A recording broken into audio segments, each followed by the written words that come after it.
ஆன்மீக நண்பர்கள் அனைவருக்கும் அன்பும் கனிவும் நிறைந்த வணக்கங்கள். எந்த மந்திரம் தடைகளை நீக்கும்?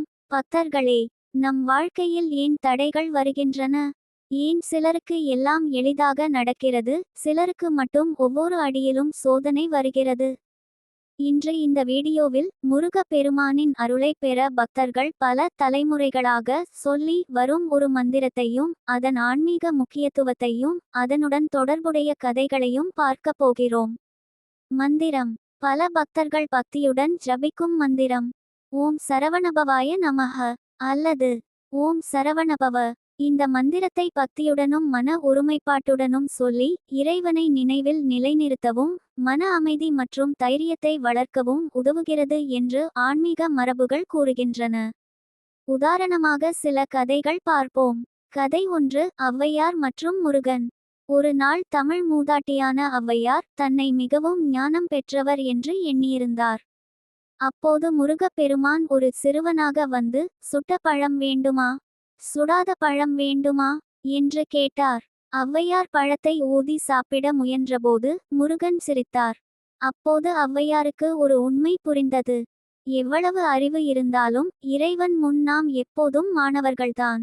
வாழ்க்கை பாடம். தடைகளை நீக்க வேண்டுமென்றால் முதலில் அகந்தையை நீக்க வேண்டும். கதை 2, சூரபத்மன். சூரபத்மன் மிகவும் சக்தி வாய்ந்த அசுரன். தேவர்களுக்கு பல தடைகளை ஏற்படுத்தினான்.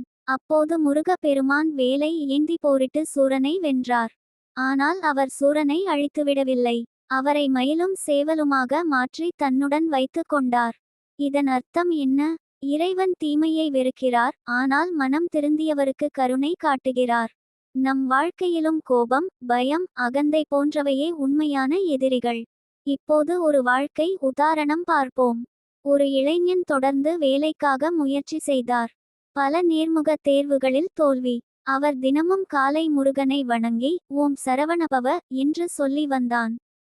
மந்திரம் சொன்னதால் மட்டும் உடனே வேலை கிடைத்தது என்பதல்ல.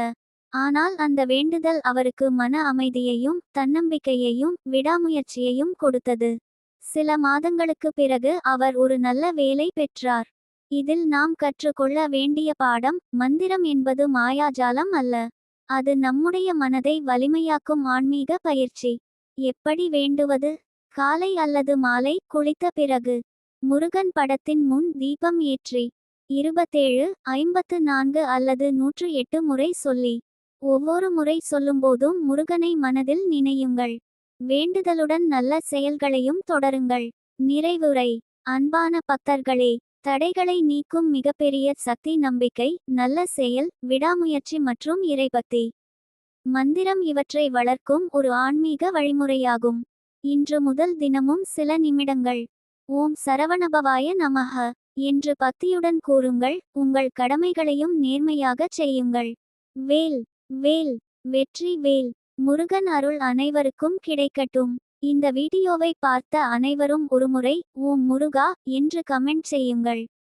முருக பெருமானின் அருள் உங்கள் குடும்பத்திலும் என்றும் நிலைக்க என் மனமார்ந்த பிரார்த்தனை.